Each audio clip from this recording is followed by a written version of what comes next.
जो हमारा आज का टॉपिक है relative permittivity and dielectric constant. तो पहले हम लोग के पास है दो चार्ज। पहला Q1, दूसरा Q2। इस दोनों के बीच में वैक्यूम है, मतलब फ्री स्पेस। दोनों चार्ज के बीच का डिस्टेंस R। तो बीच पे जो फोर्स लगेगा दोनों एक दूसरे पे लगाएगा वो तो अब सबको निकालने आ गया होगा। F=K Q1 Q2 by R²। ये K का वैल्यू होता है 1/4πε0। ε0 ये कहा होता है नो मीडियम में, मतलब हो गया वैक्यूम में, फ्री स्पेस में या एयर में। इसका वैल्यू होता है 8.854 इंटू 10⁻⁻12 और 8.854 10⁻⁻12 कूलम स्क्वायर पर न्यूटन पर मीटर स्क्वायर। लेकिन यही दोनों चार्ज, वही Q1 Q2, अगर कोई मीडियम में है, कोई भी मीडियम में है, डिस्टेंस वही है R, तो इसके बीच का फोर्स कितना हो जाएगा? F हो जाएगा F=1/4πε medium Q1 Q2 by R²। अच्छा, ये K का वैल्यू 1/4πε0 है, तो इसको लिख सकते हैं ना कि F=1/4πε0 Q1 Q2 by R²। अब देखिए यहाँ पे चेंजिंग क्या है, केवल ये यहाँ पे एप्सिलॉन मीडियम है, नॉट है, यहाँ एप्सिलॉन मीडियम है। ये मीडियम पे डिपेंड करता है कौन? दोनों चार्ज के बीच का फोर्स। ठीक है, तो इस तरह से हम लोग लिख सकते हैं F जो है फोर्स, वो किसी न किसी तरह से 1/ε का इन्वर्सली प्रोपोर्शनल है। मीडियम में फोर्स घटते जाता है, जबकि वैक्यूम में फोर्स इंक्रीज करता है। मतलब फोर्स इन वैक्यूम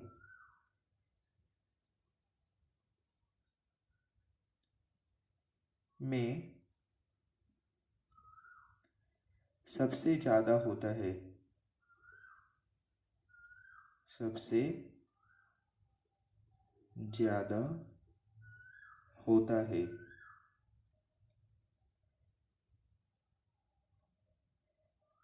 जबकि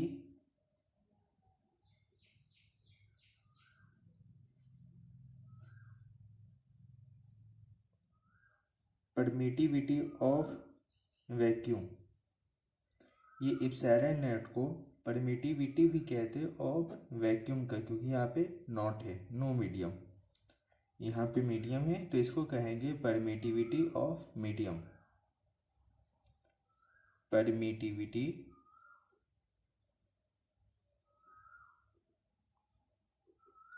ऑफ मीडियम वैक्यूम का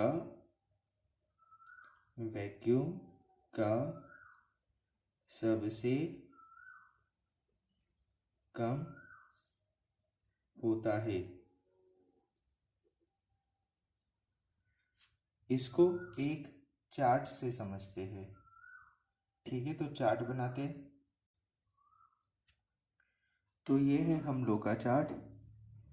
इसलिए मान लेते हैं कबड्डी ग्राउंड है, एक टीम परमिटिविटी और दूसरा टीम फोर्स। ठीक है, अगर मान लो परमिटिविटी इंक्रीज कर रहा है, यहाँ पे इप्सिलॉन जो है वह इंक्रीज कर रहा है, तो परमिटिविटी जो है वो फोर्स का इन्वर्सली प्रोपोर्शनल है। तो फोर्स का टीम क्या होगा, हारने लगेगा। परमिटिविटी जीता तो फोर्स हारने लगेगा, लेकिन डिसिप्लिन तो दोनों में रहेगा। अगर मान लो इप्सिलॉन नॉट मतलब परमिटिविटी इन वैक्यूम है, इसका वैल्यू 8.85 जनरली लिखते हैं इंटू 10⁻⁻² है होगा। तो इसमें जो फोर्स लगेगा वो F0 मतलब वैक्यूम में जो फोर्स लगेगा F0 हो जाएगा 9 into 10⁻⁹ Q1 Q2 by R²। और तीसरा चीज, अगर परमिटिविटी में इसका अच्छा कोई भी टीम में दो कंडीशन होता है, कुछ ज़्यादा अच्छे खिलाड़ी होते, कुछ कम अच्छे खिलाड़ी होते। अगर इसका ई परमिटिविटी ऑफ मीडियम बड़ा है परमिटिविटी नॉट से, तो इसका इन्वर्स हो जाएगा। तो फोर्स का permittivity of force medium of force वो कम हो जाएगा वैक्यूम ऑफ फोर्स से। मतलब vacuum of force medium of force से ज़्यादा रहेगा, और permittivity of medium permittivity of vacuum से ज़्यादा रहेगा।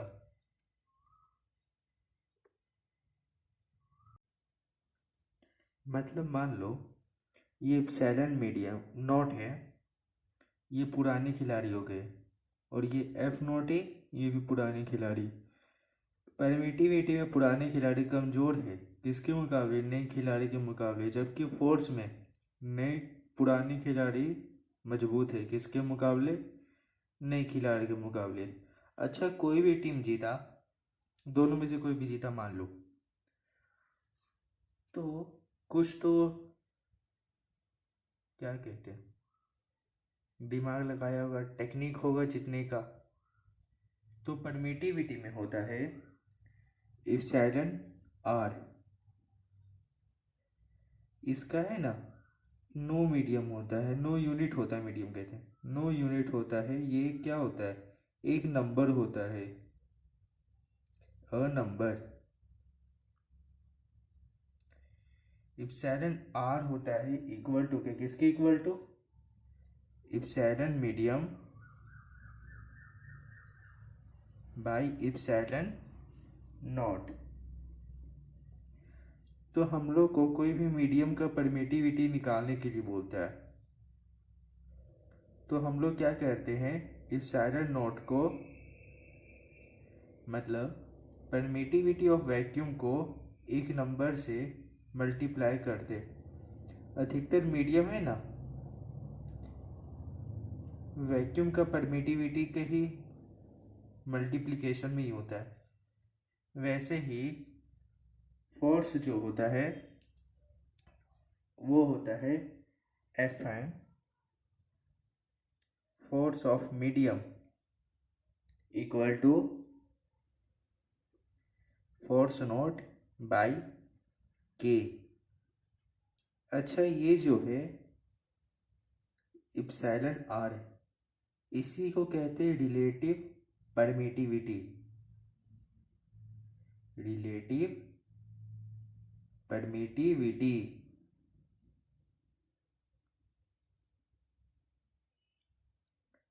परमिटिविटी जबकि यही के को क्या कहते हैं, डाइलेक्ट्रिक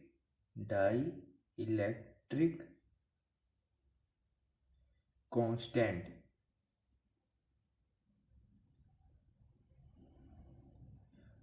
अब क्या हो जाएगा,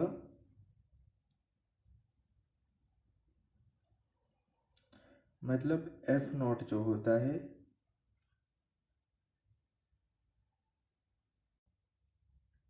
वो एफ मीडियम का, मतलब फोर्स ऑन मीडियम का कितना गुना होता है। तो इससे यही पता चला ना कि वैक्यूम में फोर्स मीडियम से गुना, मतलब मल्टीप्लिकेशन में होता है, मतलब फोर्स जो है वैक्यूम में होता है वो मीडियम से ज़्यादा होता है। वही चीज़ तो यहाँ बताए थे, फोर्स इन वैक्यूम में सबसे ज़्यादा होता है, जबकि परमिटिविटी ऑफ मीडियम वैक्यूम का सबसे कम होता है। यहाँ पे परमिटिविटी वैक्यूम का कम है और मीडियम का ज़्यादा है। इसका एकदम उल्टा, परमिटिविटी नहीं, फोर्स वैक्यूम का सबसे ज़्यादा है और मीडियम का वैक्यूम से कम। ठीक है। एक क्वेश्चन है, the relative permittivity of water is 81। What do you mean by this statement. मतलब हम लोग के पास क्या है, ई आर का वैल्यू दिया हुआ है, ई आर का वैल्यू या कह लो के का वैल्यू कितना है, 81। तो इससे हम लोग दो चीज बचा सकते हैं। पहला, दिस मीन्स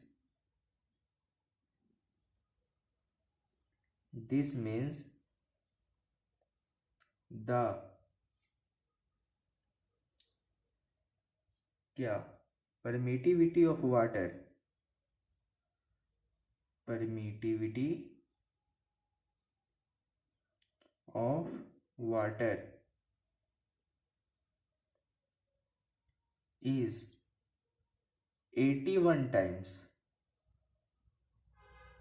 कितना, 81 गुना ज़्यादा है। किससे,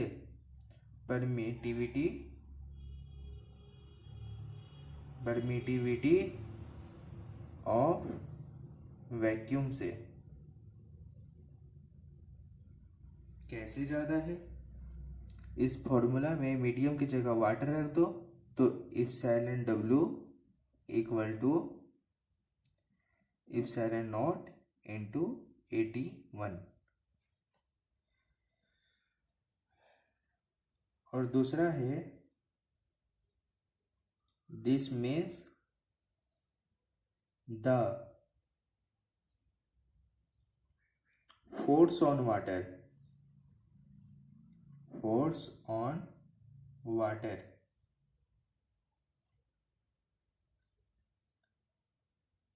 is 1/81 times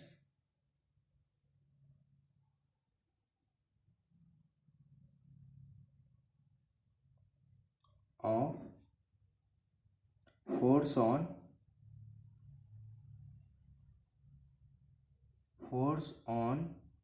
vacuum। कैसे, F on water equal to F naught by 81। ये फॉर्मूला इससे आ गया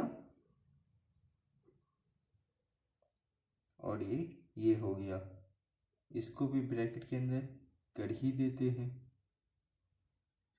ठीक है, इसको पॉज करके नोट कर लो। तो बच्चों, ये तुम लोग के लिए 2 क्वेश्चन, इसको वीडियो को पॉज करो और इसको ट्राई करो। ट्राई किया, नहीं किया जल्दी करो और ट्राई करके आगे बढ़ो। हो गया ट्राई, आंसर आया। अब देखो यहाँ, पहले ये क्वेश्चन करते हैं।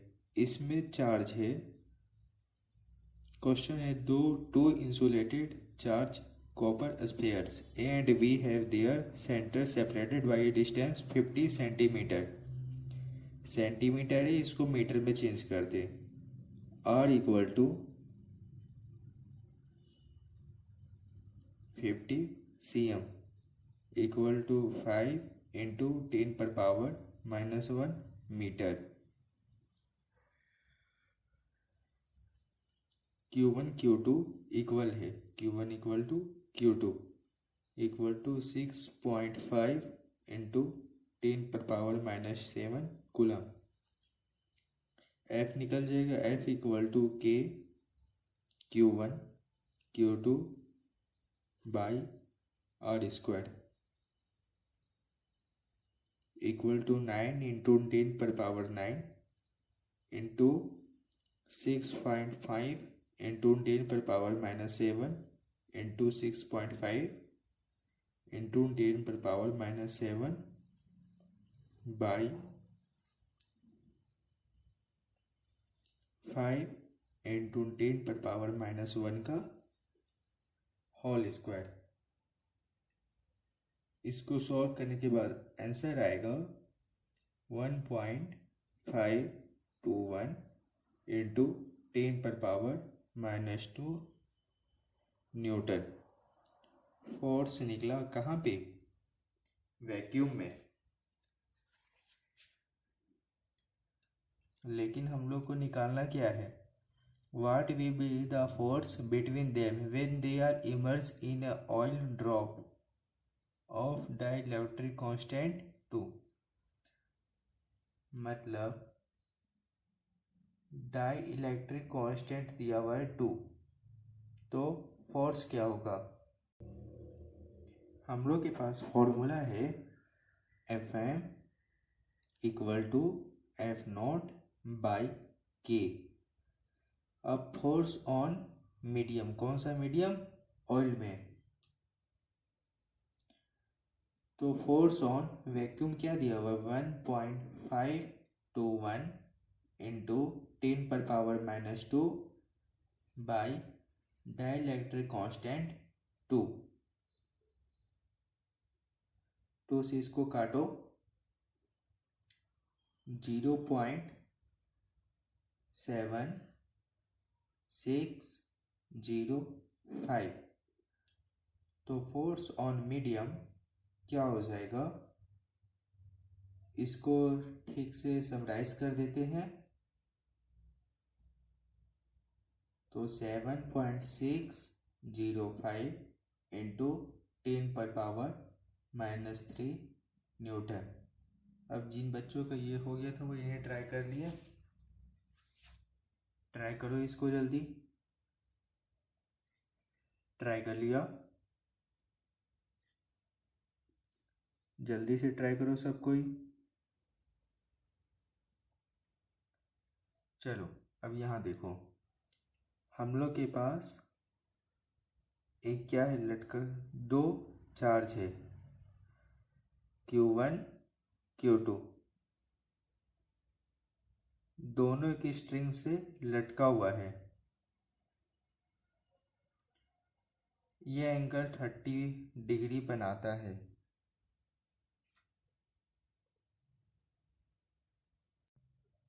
कहाँ पे? एक दोनों के बीच में 30 डिग्री, मतलब इसका आधा हो गया 15 डिग्री।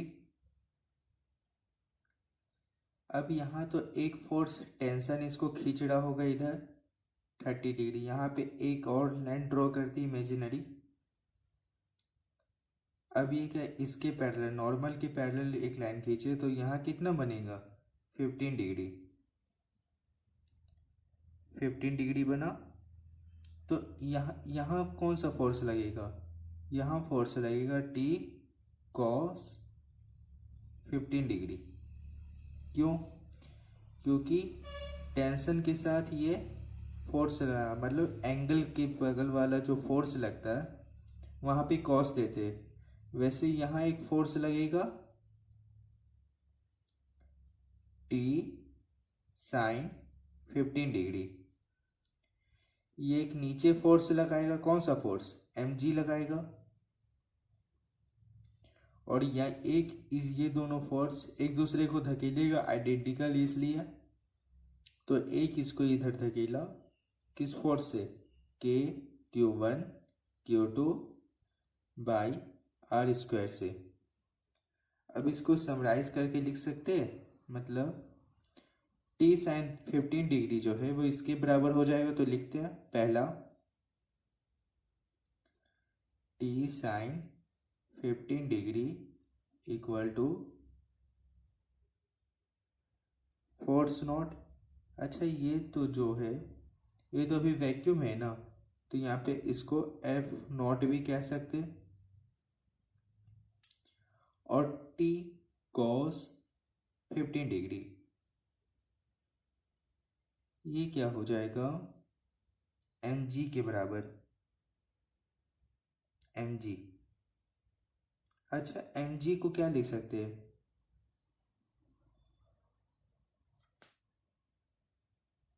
एम जी को क्या लिख सकते हैं,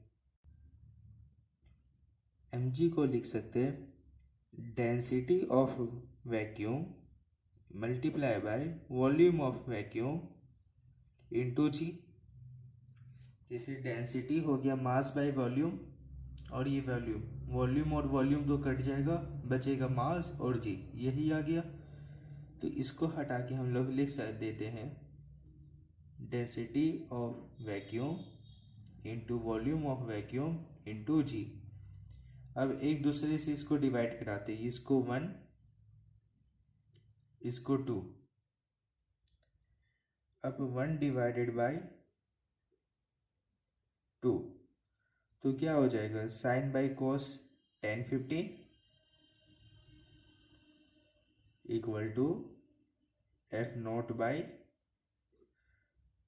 density of vacuum volume of vacuum into जी।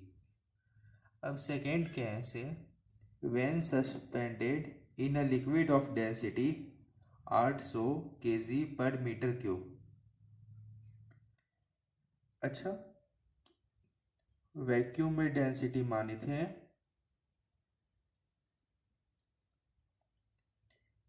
ये रो, लिक्विड का मान लेते हैं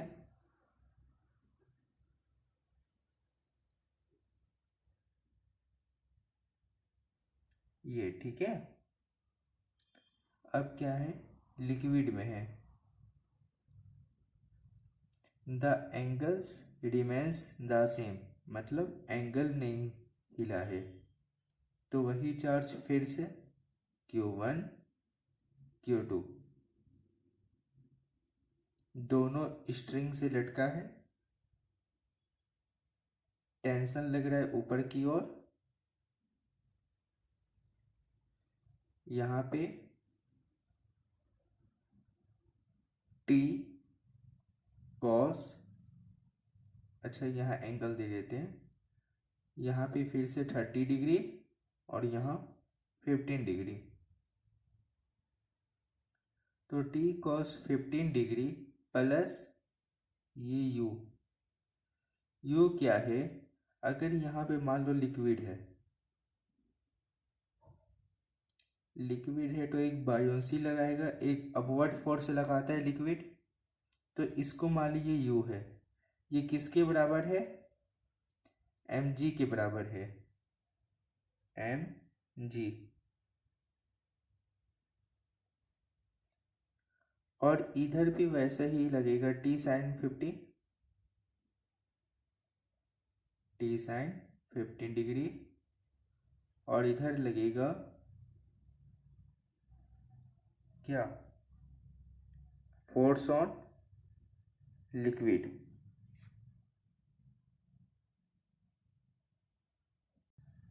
तो इसको भी समराइज करके लिखते हैं, T sine 15 degree equal to force on liquid. लेकिन अपवर्ड में तो यहाँ पे T कॉस के साथ U है, तो यहाँ लिखाएगा T cos 15 degree plus U equal to mg का वैल्यू यहाँ पे भी यही रहेगा। तो यही उतार देते हैं mg की जगह। अब इसके जगह पे ये इधर से कर देते हैं, तो T cos 15 degree equal to density of vacuum, volume of vacuum G minus density of liquid, volume of liquid और G। फिर इसको मान लेते हैं 3 इक्वेशन, इसको मान लेते हैं इक्वेशन 4। अब 3 डिवाइडेड बाय 4 क्या हो जाएगा, ये भी आएगा 10 15 degree equal to F on liquid by density of vacuum, volume of vacuum into G minus density of liquid, volume of liquid G। ये दोनों इक्वल हो गया, तो सीधा लिख देते F naught by equal to force on liquid by density of vacuum, volume of vacuum G minus density of liquid, volume of liquid G equal to force on vacuum by ये equal to F L। अच्छा VG common ले लेते हैं, VG common ले लिए, बचा ये minus ये इधर कट गया, क्या बचा F naught by FL equal to density of vacuum by density of vacuum minus density of liquid. अच्छा इसके वैल्यू तो दिया हुआ है कि नहीं, इसके वैल्यू है कितना 1600 बाई 1600 माइनस 800, कितना आ गया वैल्यू 1600 बाई 800 आया, 2 जीरो से 2 जीरो मर गया, 8 2 जा 16, कितना आया 2। तो डाई इलेक्ट्रिक कांस्टेंट यहाँ पे एप्सिलॉन नॉट लिख दो या के लिख दो, दोनों तो एक ही है, तो के आ गया 2। तो आज के लिए बस इतना ही, अब मिलते हैं नेक्स्ट लेक्चर में, तब तक के लिए पढ़ते रहो।